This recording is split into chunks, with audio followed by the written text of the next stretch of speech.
얼마 전에 유명한 철학 교수 100살이 넘으신 분인데 이름을 들으면 다 알만한 분이시고 또 그분 또 신앙 생활하는 분인 줄 알고 있습니다. 근데 그분이 말하기를 중들이 쓴 책은 잘 팔리는데 목사들이 쓴 책은 잘 안 팔린다. 그 이유가 뭐냐? 중들은 사람의 일을 다루고 있는데 목사들은 사람의 일을 말하지 않고 교리에 대한 일을 말하기 때문이다. 그런 식으로 표현을 했어요. 참으로 맞는 말이에요. 그런데 어떻게 생각하면 당연한 말이기도 해요. 왜냐하면 하나님의 말씀, 그런데 또 한 가지 그가 놓치고 있는 게 있어요. 그 뭐냐면 교리가 뭐냐면 가장 사람에 대한 말이 교리예요. 모든 사람이 누구나 교리가 뭐냐면 하나님의 명예에 의해서 사람이 반드시 듣고 순종해야 할 조항을 교리라고 해요. 뭐라고요? 교리란 하나님의 명예에 의해서 모든 사람이 반드시 듣고 믿고 순종해야 할 조항을 교리라고 해요. 그러니까 사실은 교리가 우리 인간에 대한 가장 깊은 것을 다루고 있는 것인데 사람이 이것을 싫어하지요. 그래서 복음을 전하는 사도 바울도 갈라디아서에 보면 이게 사람을 기쁘게 하는 것이 아니래요. 내가 하나님을 기쁘시게 하랴 사람을 기쁘게 하랴 사람은 안 기뻐해요. 왜 그러냐면 하나님께서 이사야 53장에도 말씀하고 있죠. 우리가 전한 것을 누가 믿느냐 여호와의 팔이 네게 나타나느냐. 하나님에 대한 말씀은 잘 안 듣게 돼 있어요. 심지어 예수님까지 죽였어요. 그리고 이사야 소명 받을 때도 내가 보기는 보아도 깨닫지 못할지요 듣기는 듣도 알지 못하리라. 그렇게 말을 했어요. 그래서 이 백성으로 눈으로 보고 귀로 듣고 마음으로 깨달아 고침을 받지 못하게 하라. 그렇게 하나님께서 어떻게 생각하면 이율 배반적인 말씀하셨어요. 그래서 많은 사람들이 듣고 이렇게 환호를 하고 모여들고 그게 하나님의 말씀이 아니에요. 진리가 아니에요. 그러니까 진리는 항상 어렵고 힘들고 외로운 거예요. 그리고 진리는 은혜와 진리가 달라요. 하나님 독생자 안에는 은혜가 있고 진리가 있다 했어요. 은혜와 진리가 충만하더라. 은혜는 무조건 받아들인 공짜 하나님의 축복이지만 진리는 그것과 함께 우리가 생명을 받지 할 그걸 우리가 반드시 걸어가야 할 도리예요. 이 진리의 길은 사람이라 다르지는 않습니다. 그러나 이것을 믿는 자들은 영원한 축복이 사람이 상상할 수 없는 영광이 보장되어 있음을 우리는 믿고 이 신앙생활을 하는 것입니다. 우리 다 이런 믿음을 가지시길 바랍니다. 우리가 삼위일체 하나님 중에서 지난주에 삼위일체 하나님 중에서 예수 그리스도의 성육신 이전에 세 가지 이름이 있다 했습니다. 첫째는 로고스고 두 번째는 하나님 아들이고 세 번째가 하나님의 형상이라고 했어요. 예수님이 하나님의 형상이에요. 두 번째 하나님의 아들에 대해서 구약에서는 네 가지를 하나님 아들이라고 했다. 네 가지 대상을. 첫째는 이스라엘 백성을 하나님 아들이라고 했다. 그랬죠? 두 번째는 누구지요? 재판장을 하나님 아들이라고 했어요. 왜냐? 하나님이라고까지 했어요. 또 하나님 아들, 지존자의 아들이라고도 하고 신이라고도 했어요. 왜냐하면 재판장이 다루는 것은 공의를 다루는 거예요. 정의를 다루는 거예요. 그 정의는 누구 거냐 하면 하나님 거예요. 그래서 그 칸트 같은 철학자가 세상이 없어져도 세상이 무너져도 정의를 세워야 한다. 그렇게 말했어요. 우리 인간의 속한 문제가 아니에요. 그것을 다루기 때문에 재판장을 이렇게 신다. 지존자의 아들이라까지 말씀하셨어요. 세 번째는 천사를 하나님 아들이라고 했지요. 그리고 네 번째는 왕을 하나님 아들이라고 이렇게 지칭했다. 이 네 가지를 우리가 선고를 했습니다. 이것들이 모두 예수 그리스도 예표예요. 1차적으로. 왜냐하면 이스라엘 백성들이 택함을 받아서 선민으로 이렇게 출생을 했어요. 하나님께로부터 난 거예요. 이와 같이 우리 예수님도 삼위일체 하나님 중에서 제2위 성자 하나님이 구원 협약상 우리 인간을 중보자로 선택을 받으셨어요. 그래서 그런 의미로 오늘날 내가 너를 낳았다. 그렇게 말씀하신 것으로 저는 그렇게 생각을 해요. 뭐 하나님이 낳고 자식은 뭐 그런 게 있겠습니까?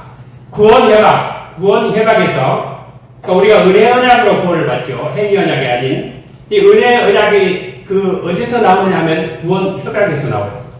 세상을 만드시기 전에 영원상 하나님께서 삼위일체 하나님께서 서로 합의를 하셨어요. 성부 하나님은 우리 구원을 계획하시고 성자 하나님은 우리 구원을 집행을 하셔요. 육신을 입고 세상에 오셔서 십자가를 모든 고난을 다 당하시고 십자가에 죽으시고 지옥의 고통을 맛보시고 이렇게 우리 구원을 성취하시고 그 후에 다시 영광으로 복귀하십니다. 그 다음에 성령께서는 주 예수 그리스도께서 이 성취하신 구원을 우리에게 적용을 해주세요. 이게 중요합니다.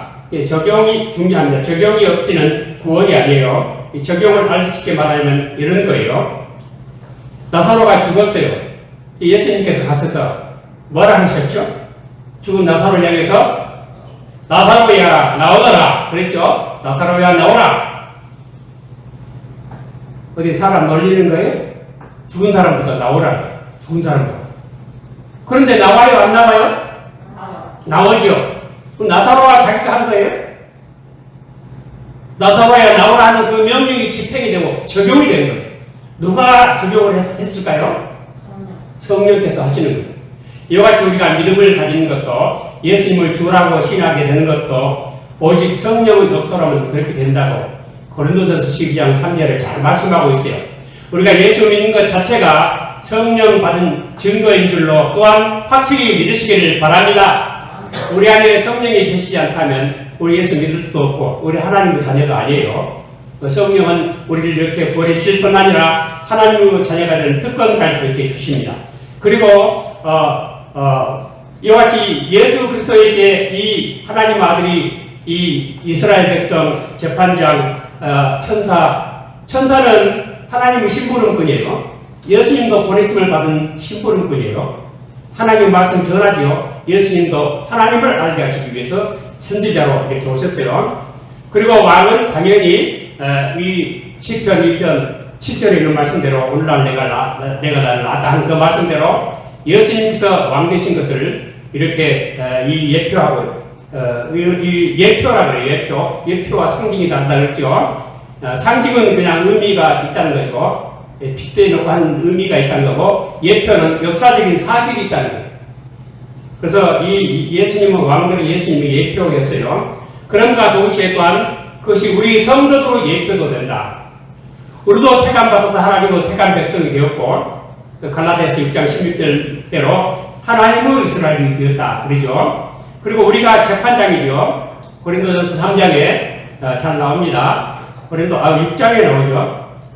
6장에 나오죠. 6장 3절에 우리가 세상을 판단하고 또 우리가 심지어 천사까지도 판단한다 했습니다. 그리고 이제 우리는 예수 안에서 천사처럼 사역을 보내심을 받은 하나님의 심부름꾼으로 살아야 됩니다. 복음을 전해야 되고 복음을 드러내야 됩니다. 세상의 소금과 빛이 되어야 합니다. 그런 의미에서 우리 또 천사예요. 그리고 천사가 우리보다 못해요. 왜냐하면 히브리서 1장 14절에 보면 천사가 이 택하심을 받은 자들 승계라고 보낸 그런 영들이에요. 자, 그리고 우리는 다 왕이라고 했죠. 이 세세토록 그 영원한 영광의 빛이 가득 찬 그 새하늘과 새 땅에서 세세 무궁토록 예수 그리스도와 함께 왕노릇하리로다. 요한계시록 12장 5절에 말씀하고 있습니다. 이와 그것을 우리가 살펴보았는데 시간에는 신약 성경에서 예수님을 하나님 아들이라고 하는 것 뭐라고 하나님 아들이라고 했는지 이것을 살펴보고 오늘 마칩니다. 신약 성경에는 예수님을 하나님 아들이라고 한 게 네 가지가 있어요. 그 네 가지가 뭐냐면은 첫째는 자 우리 오늘 이것은 다 외워가십시다. 신약 성경에서 예수님을 하나님 아들이라고 한 것 첫째는 한번 따라해 봅니다. 사랑하고 기뻐하는 아들. 두 번째는 독생자. 세 번째는 친아들. 네 번째는 영원한 아들. 이 네 가지로 말씀합니다. 첫 번째 뭐라고요? 사랑하고 기뻐하는 아들. 두 번째는 독생자.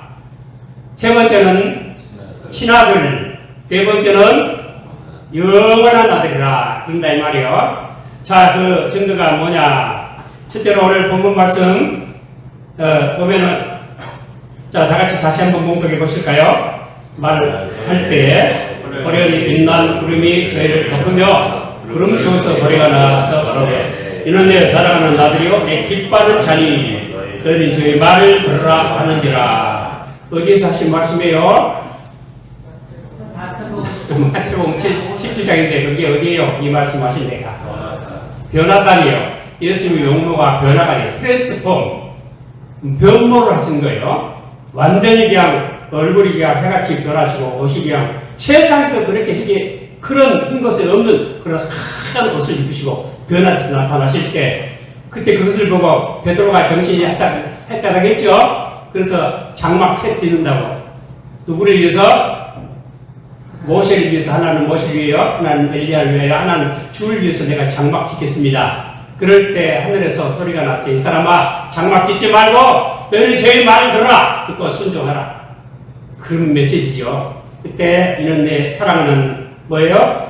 아들이고 또 내 기뻐하는 자라 하셨습니다. 또 마태복음 3장 11절에 하늘로서 소리가 있어 말씀하시되 이는 내 사랑하는 아들이요 내 기뻐하는 자라 하시니라. 세례 받으실 때요. 세례 딱 받으시고 그래서 올라오실 때 하늘에서 성령이 뭐같이? 비둘기같이 머리 위에 딱 임하시면서 하늘에서 소리가 삼위일체 하나님의 회동이에요. 회동. 삼위일체의 회동이에요. 아버지께서 말씀하십니다. 이는 내 사랑하는 아들이요 내 기뻐하는 자라. 이렇게 말씀하셨습니다. 우리 예수님은 하나님 아버지가 사랑하는 아들이요 기뻐하는 아들인 줄로 다 믿으시길 바랍니다. 두 번째는 뭐라 그랬죠? 독생자. 우리 성경에 예수님을 독생자로 한 곳이 독생하신 아들이라고 한 곳이 세 군데 나오고 또 네 군데 나온다고 말할 수 있어요. 왜 그러냐면 이따 보세요. 첫째는 요한복음 1장 14절에 요한복음 1장 14절에 말씀이 육신에 대해 우리 가운데 거하시니 우리가 그 영광을 보니 아버지의 독생자의 영광이요. 뭐가 충만해요? 은혜도 충만하고 지혜도 충만하더라. 그렇죠? 첫 번째에 나왔죠. 이 세 군데 나와요. 그 다음에 3장 16절 요한복음 3장 16절 다 하시죠. 하나님이 세상을 이처럼 사랑하사 누구를 주셨어요? 독생자를 주셨으니 이는 저를 믿는 자마다 멸망치 않고 영생을 얻게 하려 하십니다. 두 번째 나왔죠. 세 번째는 나오냐면 요한일서 4장 9절입니다. 하나님의 사랑이 우리에게 이렇게 나타난 바 되었으니 하나님이 자기의 독생자를 세상에 보내신 저로 말미암아 우리를 살리려 하십니다. 독생자가 세 군데에 나왔어요. 또 한 군데 있긴 있는데 정확하게 독생자 안 하고 우리 요한복음 1장 18절에 하나님을 본 사람이 없으되 아버지 품속에 있는 독생하신 하나님이 나타내셨느니라 라고 말씀해요. 독생자가 아니고 독생하신 하나님이라 그래서 좀 달라요. 그래서 우리 신약 성경에 독생자로 나온 곳이 세 군데 어딥니까? 요한복음 1장 14절, 3장 16절, 그리고 요한일서 4장 9절, 그리고 요한복음 1장 18절도 독생이라는 뜻은 나와요. 그러니까 우리 예수님은 유일하신 한 분 하나님의 아들. 예수님 말고 친아들이 없어요. 이렇게 독생자입니다. 세 번째로 예수님은 뭐라 그랬죠? 친아들인데 이 말씀 로마서 8장 32절에 자기 아들을 아끼지 아니하시고 우리 모든 사람을 위하여 내어주시니까 어찌 그 아들과 함께 모든 것을 우리에게 은사로 주지 아니하시겠느냐. 자기 아들을 아끼지 않고 진짜가 안 들어갔죠. 우리 성경에는. 영어 성경에는요. He who did not spare his own son. His own son. He did not spare his own son. 이게 own son이라는 게 친아들이라는 뜻이에요. 우리 예수님을 친아들인데 아끼지 않고 우리 모든 사람을 위하여 내어주셨어요. 그런데 무엇을 아끼겠느냐 말씀을 하십니다. 여러분 우리 기도할 좋은 거리 생겼잖아요. 이런 말씀 드리면 안 그래요? 우리 하나님 앞에 기도할 때 간구할 때 기도할 때 이렇게 하세요.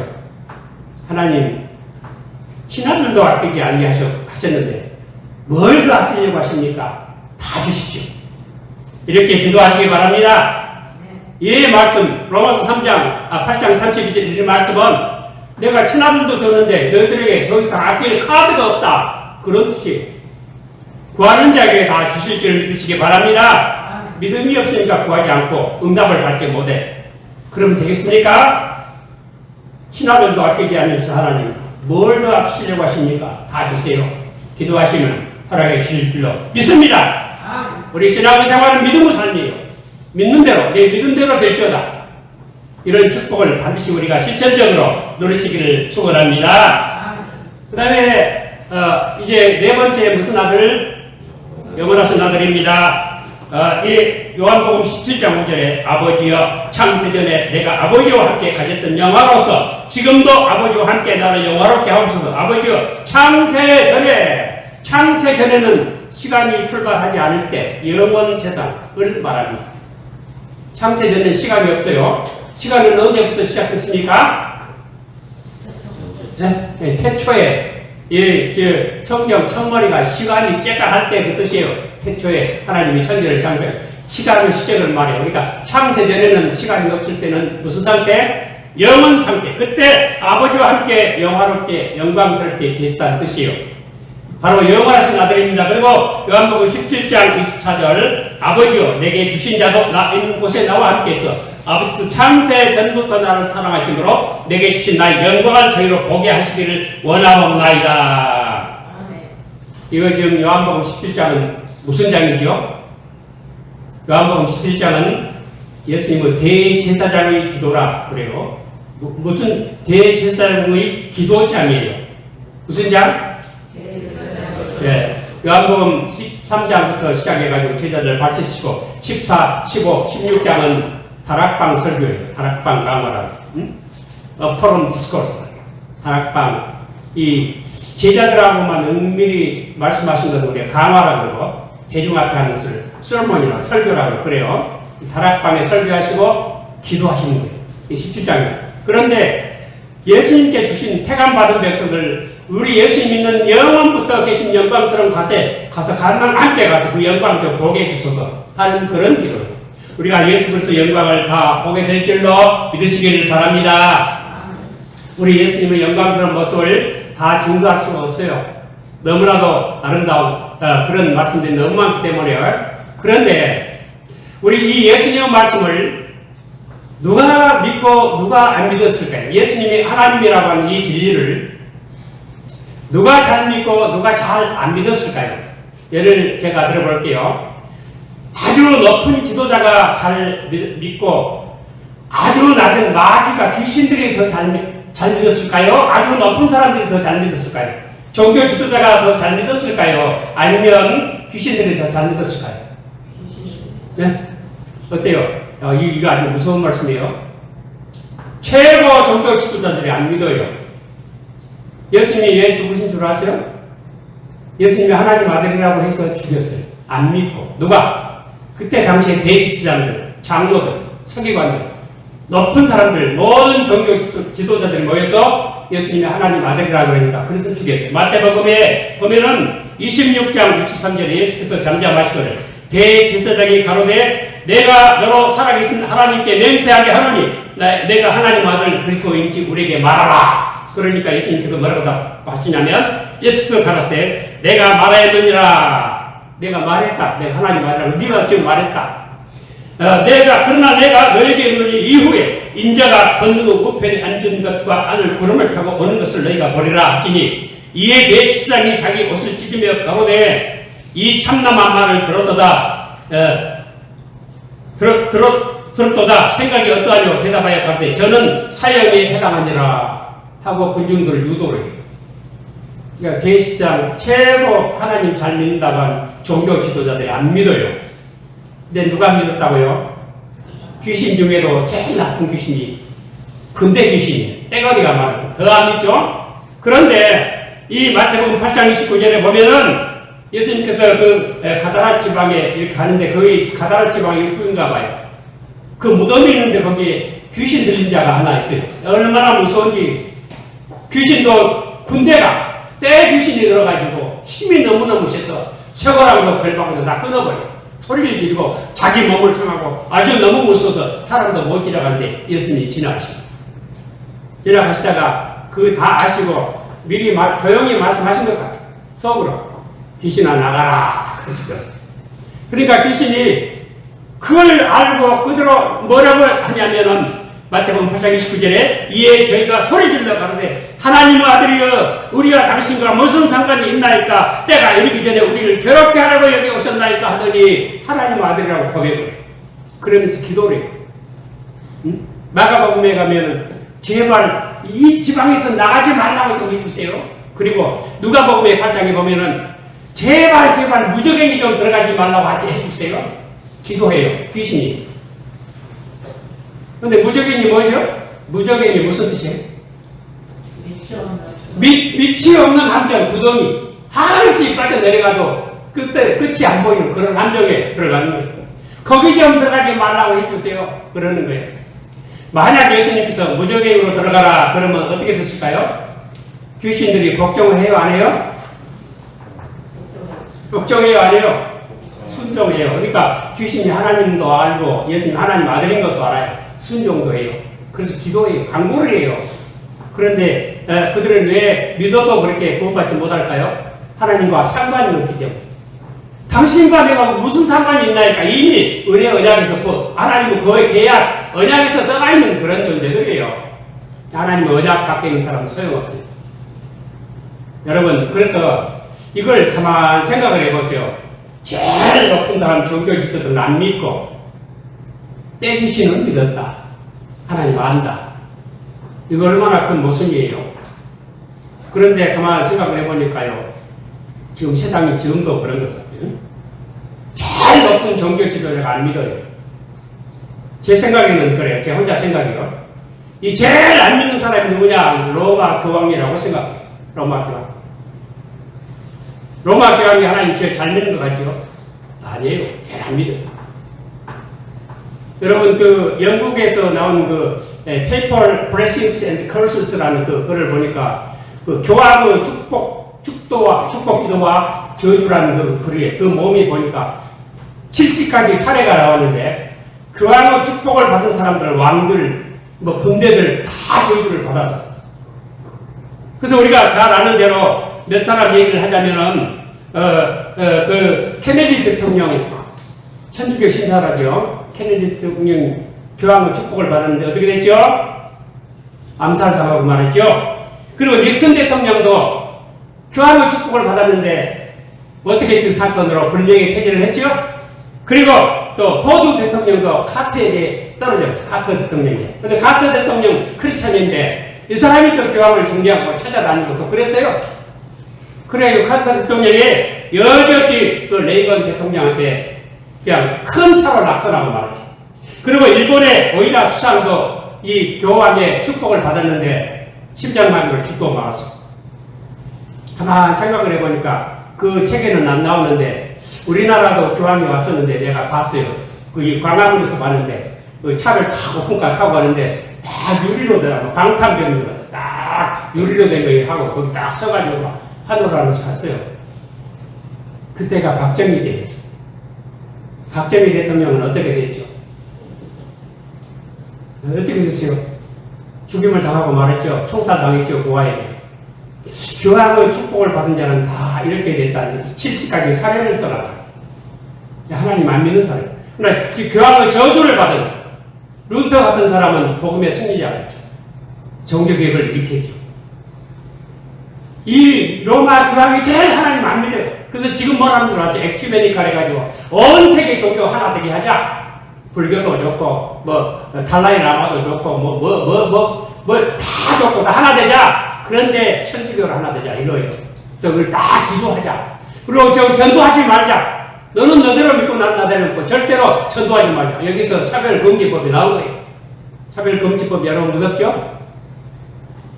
그 폐해를 다 아시니까 더 이상 설명하지 않겠어요. 제일 안 믿는 거거든요. 여러분 우리는 데살로니가 후서 3장 2절에 이 믿음은 모든 사람의 것이 아니다 라고 말씀하셨어요.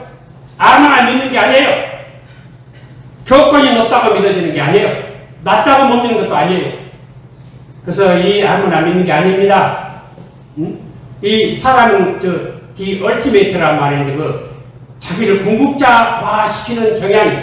내가 자기를 최고로 높은 사람으로 자기 중심으로 생각을 해요. 그러면 하나님 은혜가 들어가지 않습니다. 예수 안 믿을 수가 없습니다. 내 판단이 항상 옳고 내 주장도 옳고 이것이 안 깨지면 은혜 받을 수 없어요. 그러면 이제 하나님을 그러면 어떻게 이 예수 그리스도 하나님 아들인 걸 어떻게 믿을 것이냐 한마디만 말씀드리고 마칩니다. 마태복음 22장 27절에 천국은 마치 자기 아들을 위하여 혼인잔치를 베푼 어떤 임금과 같으니 그랬어요. 하나님 나라는 왕이 베푼 큰 잔치와 같다. 결혼잔치에 아들 지금 장가 보내는 거예요. 근데 아들이 누구지요? 예수님이에요. 그러니까 얼마나 화려한 잔치가 베풀어졌겠습니까? 그런데 그 주인이 와서 딱 손님들을 보니까 한 사람이 예복을 입지 않고 왔어요. 예복을. 그래서 왜 예복을 입지 않고 왔느냐? 그러니까 유구무원이를 한 말이 없어요. 뻔히 알면서 안 입고 온 거예요. 그래서 수족을 결박해서 바깥 어두운 데 쫓아내서 거기서 슬피 울며 이를 갈도록 만들어버렸어요. 그런데 그 예복이 무엇이냐? 요한계시록 19장 8절에 말씀하십니다. 그에게 허락하사 빛나고 깨끗한 세마포를 입게 하셨으니 이 세마포는 성도들의 옳은 행실로다. 이게 예복이에요. 예수 믿는 사람은 믿는 사람답게 살아라. 예복 더럽히지 말고. 우리가 아들은 보호를 받고 보장을 받는다 했는데 그 보장 중에 명예를 보장하고 하나는 재산을 보장한다 했죠. 상속을 받은 명예. 하나님의 명예를 지킬 때 살아야지. 하나님 명예를 손상시키는 그런 삶을 살면 예복이 없는 거예요. 그러니까 우리 하나님 아들을 똑바로 믿고 귀신도 믿는데 왜 우리가 못 믿습니까? 하나님 아들 똑바로 믿고 똑바른 신앙생활 바로 잘해서 우리 예복 믿고 왕의 아들 잔치에 참석하는 우리 모두 되시길 오늘 주님 이름으로 축원을 드립니다. 아멘.